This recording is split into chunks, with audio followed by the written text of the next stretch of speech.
Now broadcasting from his hidden bunker and fully stocked bar, it is the Saturday Report with Colt Sebastian Taylor. Thank you and welcome once again, my friends, to the Saturday Report with me, Colt Sebastian Taylor, adventurer, entrepreneur, and amateur rum runner. Welcome to AWSM Radio, an independent digital-only radio station that plays today's best music, old school classics, along with a rotating cast of all-star DJs.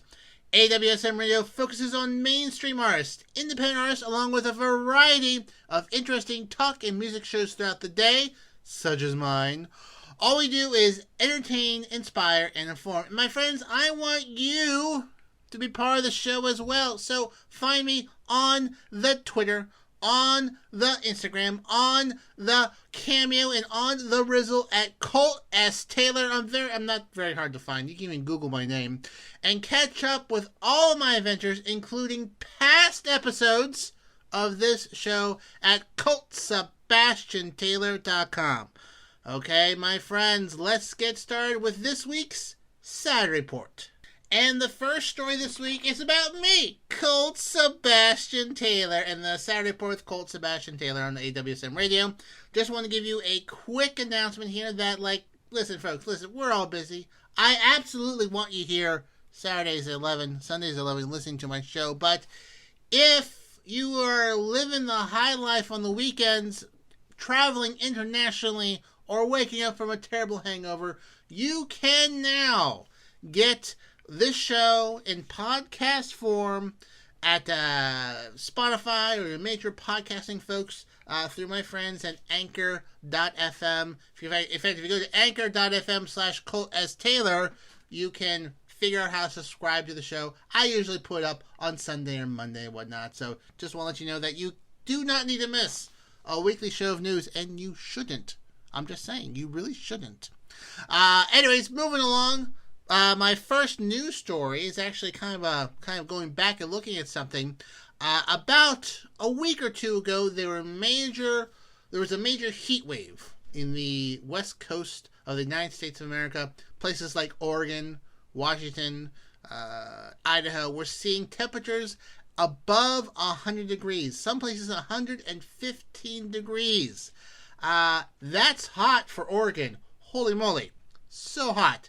They generally, they see warm temperatures out there, but not that kind of warm temperatures. But this story actually goes over the border in Canada, where again, the temperatures just don't stop at the border. It's not 115 degrees in Washington State and then a cool 70 in Vancouver. No. They're having record temperatures there as well. And I read a story, and this just blew my mind. That they had, obviously, record temperatures there. They're dealing with a drought out there. They had a few forest fires. And these forest fires, inflamed a large part of a forest. It sent clouds so high in the air that these clouds became severe thunderstorms, wandered out from outside of these forest fires, had lightning strikes that hit other parts of the forest. It started more forest fires, and then sort of repeated the process for 2 days, lighting all these fires based off of a previous fire, creating a severe thunderstorm. Actually, there's a scientific name for it that is very long, and I'm going to butcher it, but it's called a pyrocumulus cloud. Pyro obviously meaning fire, but it's a cloud caused by the heat and fire, and then went up in the air, pulled some vapor and whatnot, and became a severe thunderstorm. It was called a dry thunderstorm. So there wasn't a whole lot of rain, but a lot of convection and a lot of lightning that caused these forest fires. So, that's just, Lord of the Rings level craziness of a fire creating a storm that lights fires elsewhere via lightning. And then some of a sad note, this one town in Canada set the all-time high for temperature in Canada. Then one of these forest fire severe thunderstorms set a fire outside of town and burned down 90% of the town 2 days later. So, crazy out there. Fortunately, the heat wave, for the most part, has broken out there, although it still remains very, very warm out there on the West Coast with severe drought conditions. So if you, my friends, are wanting to go out and camp in the great American West and have a campfire, don't have a campfire. You could cause a severe thunderstorm that burns down a Canadian town. So, is the hot dog worth that? I don't think so.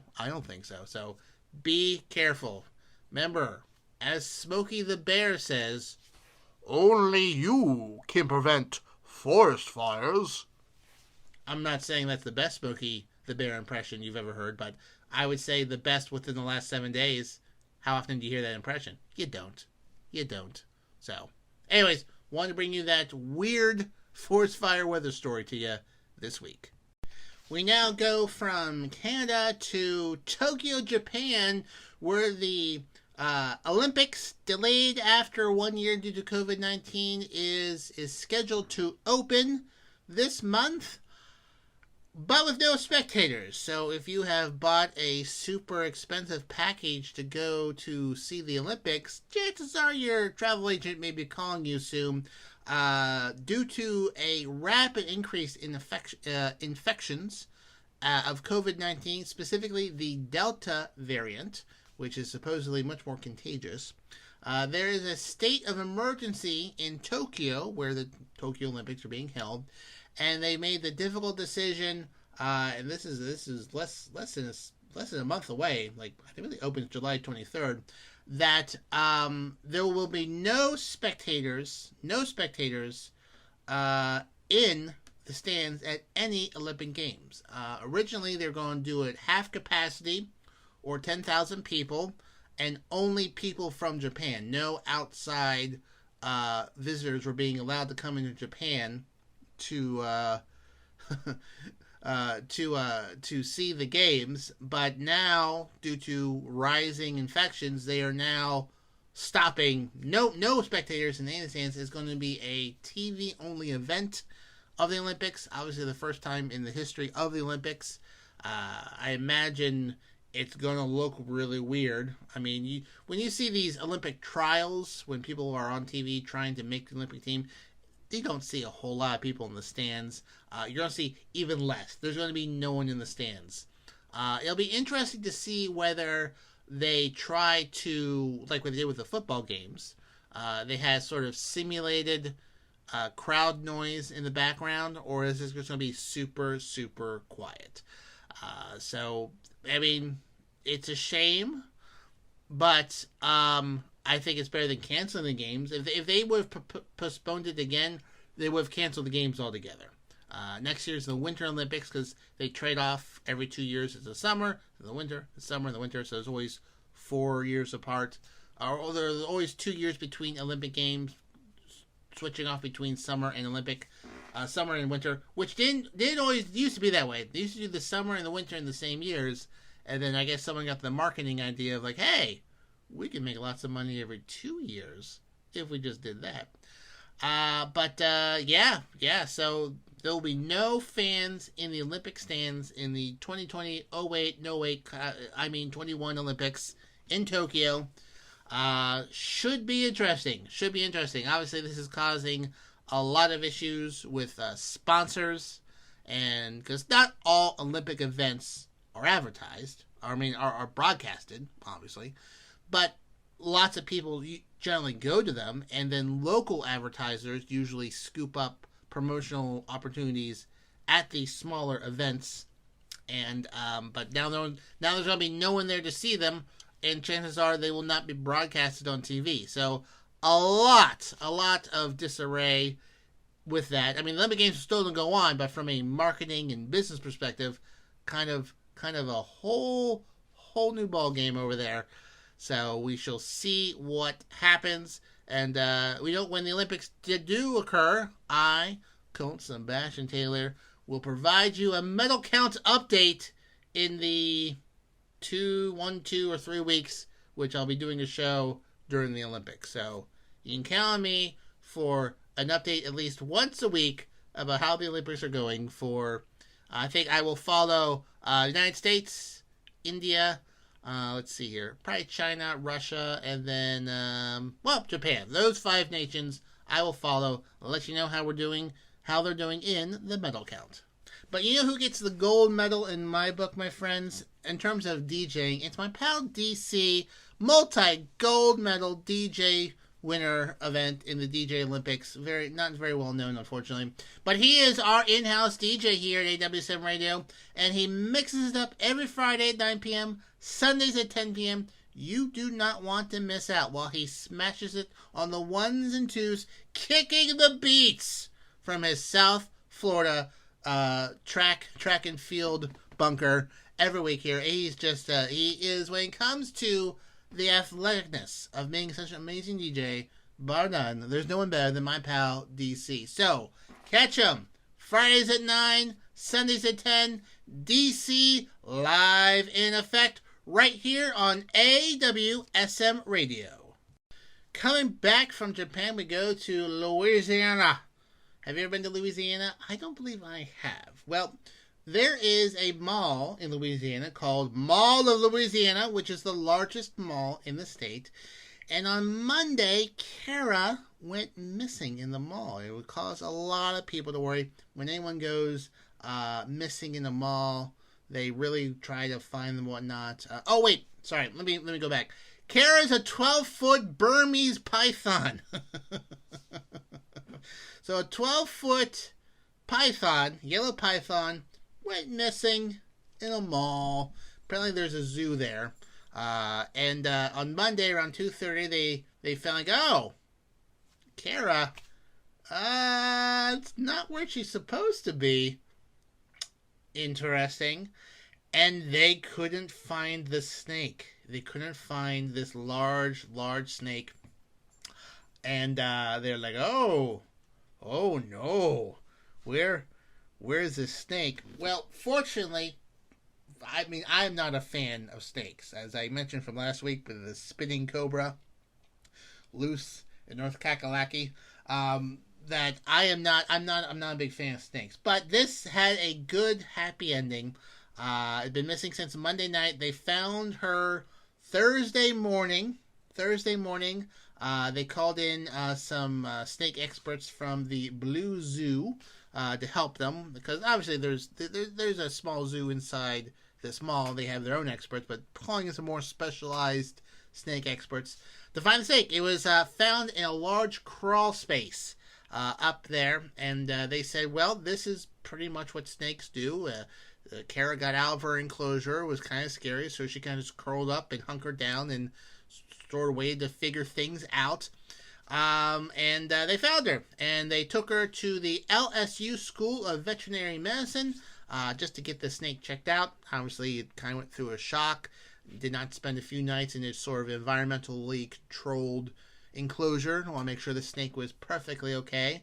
And basically, it took 3 people to get this snake out. They cut a hole in the drywall, and the snake handlers got in there and gently handed down this snake slowly to other people and had her wrapped up in a blanket. Whew, boy. I mean, they were up on a tall ladder, and I don't know if I would want to be handed down a large python over my shoulder, have it gently wrap around me as I hand it down to another person to wrap in a blanket. I don't even think I could be in a room watching that. When I go to the zoo, I don't even like being like glass being there. It just no thank. I mean, I prefer, if I had to pick between a spitting cobra and a python, I was in the python. But if I had to pick no snakes, that would be a perfect option for me. But in a good news snake story, Kara the python successfully found in the largest mall in Louisiana, and she'll be going back home very soon. And speaking of said spitting cobra, just as an update on that story, that cobra was found by animal control. However, the owner, 21-year-old Christopher Gifford, the Hyundai Tucson of dangerous snake owners, is facing 40 charges 40 misdemeanor charges for violating the state statute on regulating the ownership of venomous snakes. 36 counts are about an improper enclosure, 3 counts of mislabeled enclosures, and 1 count for failure to report the escape. So if I had to guess, Christopher here, the Hyundai Tucson of dangerous snake owners, that he is unlikely to get this venom-spitting cobra back, and I'm going to have to guess, that he probably will not be allowed to own dangerous snakes again. And oh boy, there's a picture of someone taking a picture of this snake out of a window, just hanging out on the porch. Oh boy, that's just nightmare fuel right there. That is nightmare fuel. No, thank you. No way, no. So don't worry, folks. You can now return to Raleigh, North Kakalaki. The spitting cobra has been captured. We now go to India, where Dilip Kumar, which hopefully I'm saying correctly, a legendary actor in Bollywood, has passed away this week at the age of 98, which is very, very impressive. He was popularly known as the Tragedy King of Bollywood. Had a career over 5 decades where he did movies in romance, drama, comedy, others, and there has been an outpouring of grief due to the death of this amazing actor. Obviously, this may not surprise you, I don't watch a lot of Bollywood shows. I probably should. It's really excellent genre of movies. I really need to expand my palette. Very, very good movies over there. But he passed away, and celebrities, politicians, all mourn the loss of this actor. The Prime Minister of India, Prime Minister Modi, said on Twitter that he be remembered as a cinematic legend. He was blessed with unparalleled brilliance, due to which audiences across generations were enthralled. His passing away is a loss to our cultural world. Condolences to his friends, family, and innumerable admirers. Various members of Congress expressed sadness for his passing. The Defense Minister of India, which is, you generally don't see defense ministers of countries talking about an actor passing away. He said that the defense minister, said that he was an outstanding actor, a true thespian who was well regarded by everyone in his excellent contribution to the Indian film industry. So, many actors in Bollywood, many very other cultural leaders in Bollywood have expressed sorrow and grievance for his passing away. A lot have posted old pictures of him, newer pictures of him, and tell you what, he's a handsome feller. Then handsome feller as he got older, he aged very, very well. Holy moly! If I look as amazing as he did in his late 70s and 80s, I've done well. I probably won't, but had a very long career, and if you find yourself, let me try something new.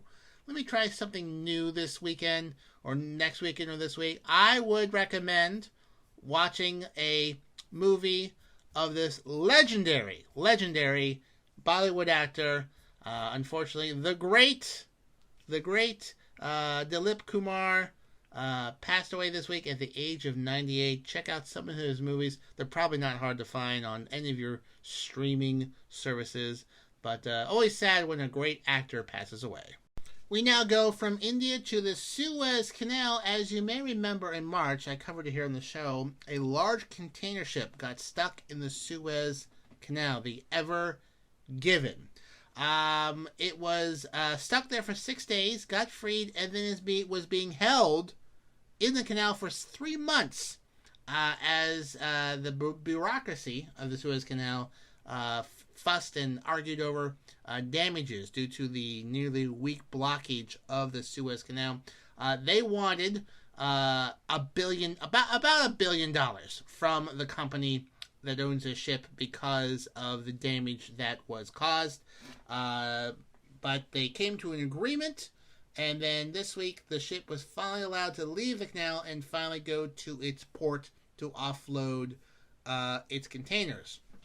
So basically, it was they guessed that $6.9 billion of trade was held up for every day, and they're stuck there for 6 days, for every day the ship blocked the Suez Canal. So about $60 billion of trade was delayed, which is pretty crazy. The Suez Canal said that they lost $15 million a day in fees for every day it blocked the Suez Canal.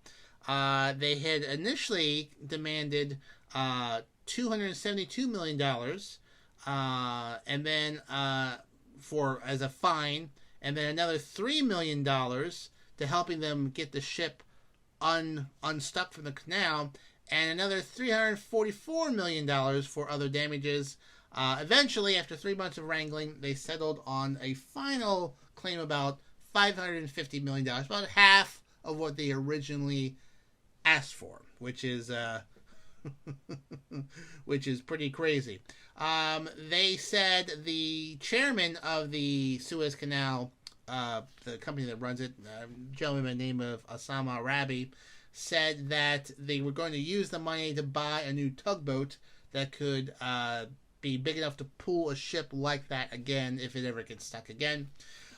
So the Ever Given is now was destined for Germany, Rotterdam to be specific. It has 20,000 containers worth $1 billion worth of goods. These include shoes, laptops, IKEA furniture, sex toys, bicycles, blankets, all that have been stuck here for 3 months waiting to be delivered to people. Once they get delivered, well, not delivered to people, the companies will then sell them to other people.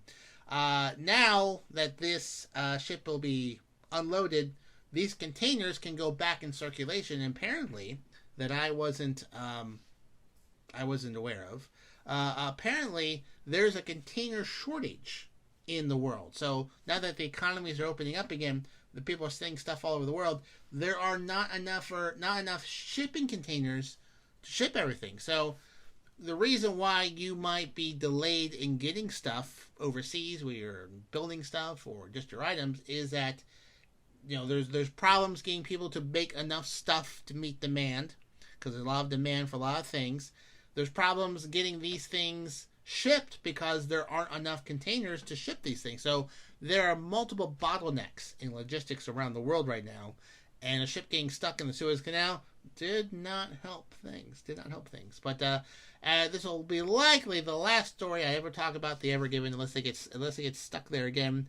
Finally freed from the Suez Canal, and the closing of this chapter of this weird one.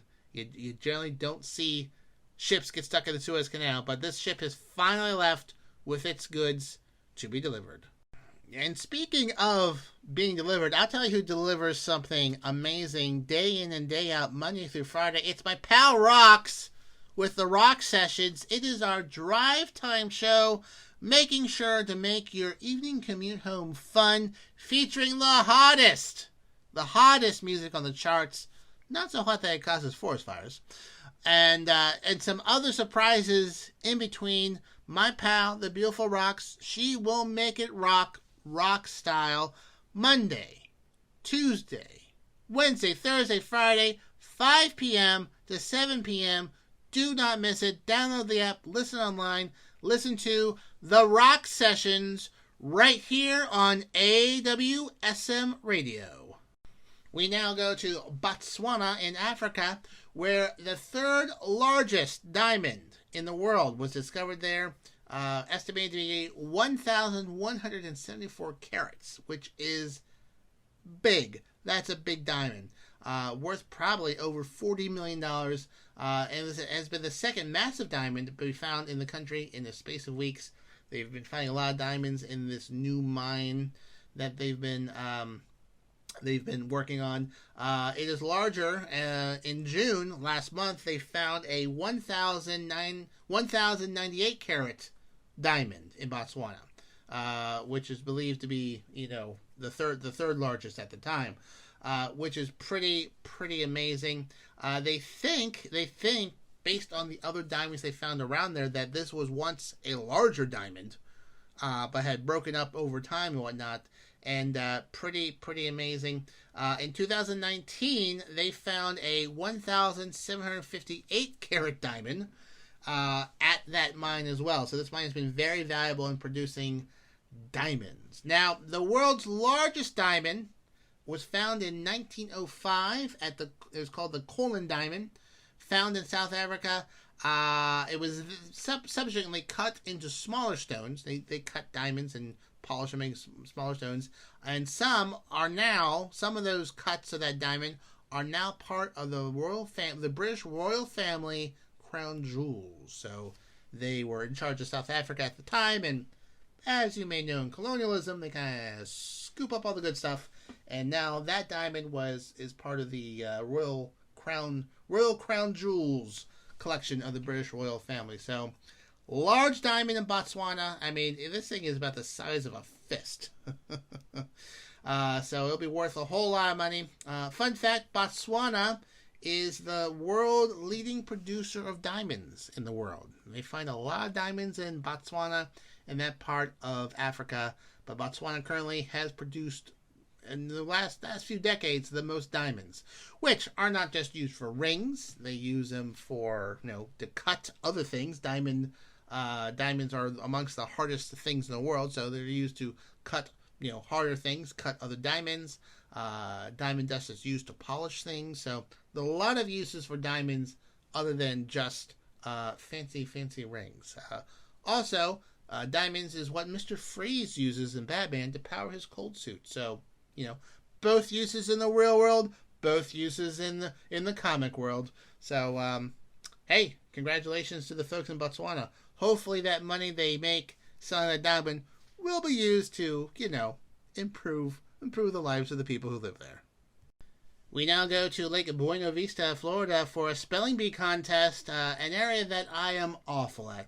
Holy moly, terrible. I am a terrible speller. I don't know why I'm allowed to write things online, because, not good. So spelling bee is like a nightmare for me.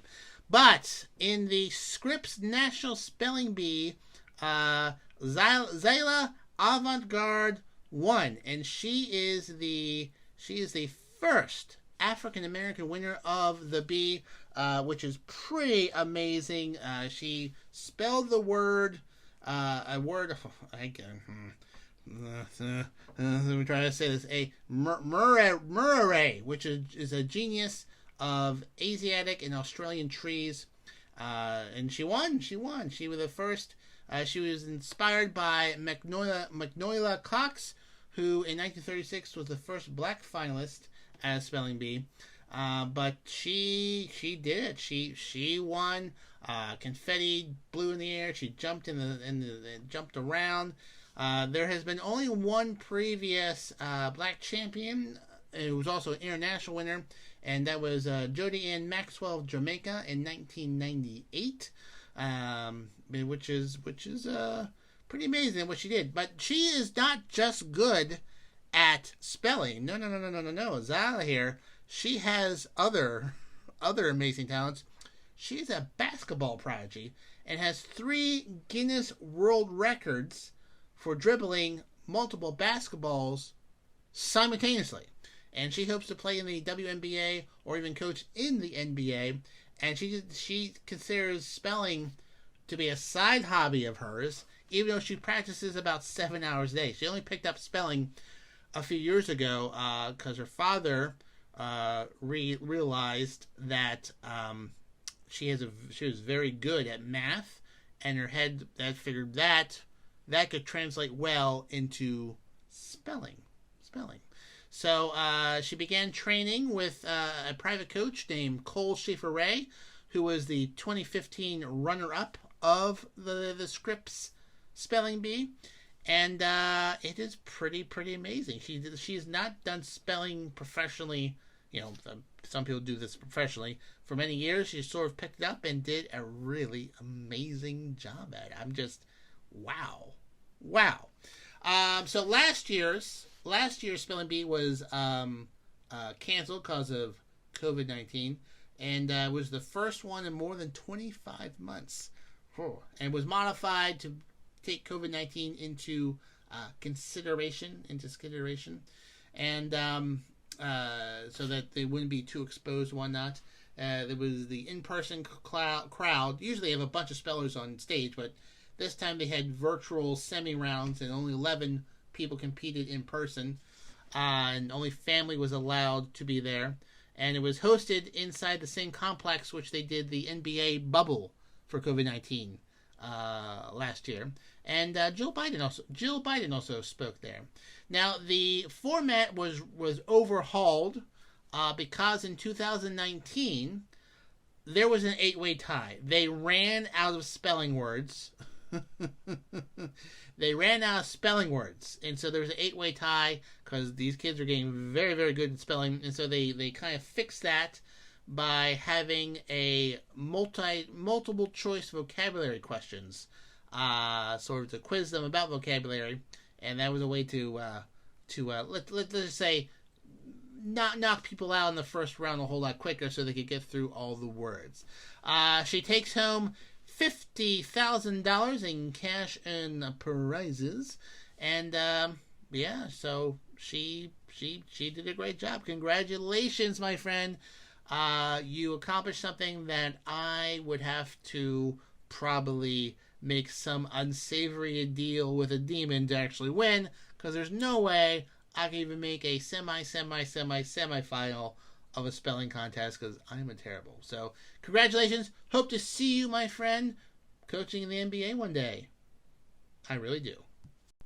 Speaking of sports, another thing which I am just not good at, sports and spelling, not this redhead's wheelhouse. But if you enjoy sports, then, my friends, you need to be listening to our new show here on AWSM Radio, Married to the Game. Every Wednesday at 9 p.m., Brian, Joe, and Mac Daddy will bring their insights, analytics, and expertise to the table on all games. And listen, friends, what kind of sports show would it be if there was a little trash talking between friends and whatnot? So tune in, catch up on all things sports for the week to Married to the Game every Friday at 9 p.m. here on AWSM Radio. And if you're on the Instagram, follow these 4 accounts: Married to the Game Radio, MTTG Radio, bolstered_up_sports. That's Brian's Instagram.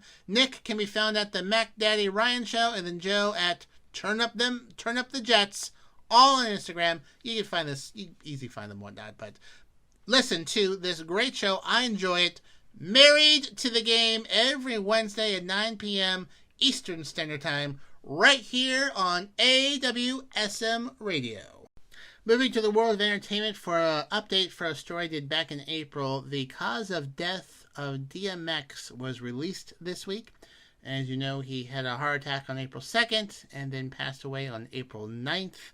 The final results said he had a cocaine-induced heart attack, which stopped the blood to his brain, resulting in the death of the brain, and he slipped in a coma and never really woke up again at all. So this was a sort of a after review, whatnot. An autopsy was not done, but they took various samples of blood and urine and analyzed them, and they found cocaine, traces of cocaine in that. And so they're thinking that he unfortunately didn't overdose on cocaine. But the cocaine, as you know, just speed up the heart, caused a heart attack, and then that resulted in him falling into a coma, and unfortunately, passed away at the age of only 50 earlier this year. Anyways, cause of death released and whatnot. Just a final update for a story I brought to you back in April. We now go to space, where a massive solar flare erupted from the sun this week. One of the more powerful ones to erupt in recent memory. It was classified as an X 1.5 class flare, X-Class is the most intense flares, and the number gives you an idea of how strong it is. So a X1 is a strong flare, X2, twice as strong, 3 times as strong. So this was a 1.5. Just denoted this because it did issue an advisory because of it. So the solar flare, unlike that Nicolas Cage movie where everyone dies in the end, solar flares cannot hurt people on the ground. The radiation cannot pass through the atmosphere. However, if it's powerful enough, it can impact GPS, communications. It can really affect that sort of thing. So they put out these warnings because GPS is very important for travel and navigation and whatnot, saying, be mindful if something looks weird because there's a solar flare. Actually, the strongest solar flare that was ever seen happened in the 1870s. And if it happened today, it would be devastating. So this solar flare was so powerful that telegraph wires became charged with the electricity that was through the air. So the telegraph operators would turn off their power, but they could still send telegraph signals through the lines because the solar flare was charging up these telegraph wires to the point where the telegraph signal was actually better than what they usually experience. And some operators were shocked by the equipment. The electricity that was picked up by the solar flare shocked these telegraph operators. If that would happen today, we would have a lot of trouble. There'd be a lot of power outages. Your computer might be fried. 1870 didn't have smartphones, so, or GPS or satellite. So the effect was the communications of that time, which were telegraphs. So, but anyways, this peaked last week. Didn't obviously cause any damage because you're listening to me right now, but was a powerful one to the point where there's actually a website called spaceweather.gov. Lets you know, gives you warnings and watches and updates about space weather because that's a thing. They issued a little bit of a heads up that watch out for this flare. This came across my news desk. So watch out, space folks, for flares, solar flares. Finally, folks, have you ever skipped work? I'm sure you have. Told your boss you were sick, but have you ever been caught? I mean, if you stay home and you don't leave, probably not. If you go to a semifinal of an international soccer tournament and get shown on TV as England wins, the boss might notice there. Unfortunately, that happened to Nina Faruqi. In England, she won tickets to the England versus Denmark Euro 2020 semifinal. Very short notice, so she called in sick. She was shown on TV during halftime, in which she got a text from her boss saying, "Don't bother coming in tomorrow," which I think is a shame. But they were short-staffed, and I guess rules are rules. She does say, however, if it were all to happen again, she'd do exactly the same thing, and good for her. So, friends, if you live in England and you need a freelance football or soccer photographer and content producer focusing on FA Women's Super League, go hire Nina. She is currently available, and she's a fantastic person. Tell her that Colt Sebastian Taylor recommended her. Well, my friends, that just about wraps up this week's Saturday Report with me, Colt Sebastian Taylor. Thank you so much for joining me today. Remember, you can find me on the Twitter, on the Instagram, on the Rizzle, on the Cameo at Colt S. Taylor. So please hit me up there if you think there's something I should cover, or if Nina says thank you for helping get her a job, whatever. And of course, if you haven't already, bookmark ColtSebastianTaylor.com, where I update all things Colt Sebastian Taylor, and you can catch past episodes of the show on there as well. So, until next time, my wonderful, fantastic friends around the world, I am, of course, your friend, your favorite redhead, Colt Sebastian Taylor, and I'll see you later.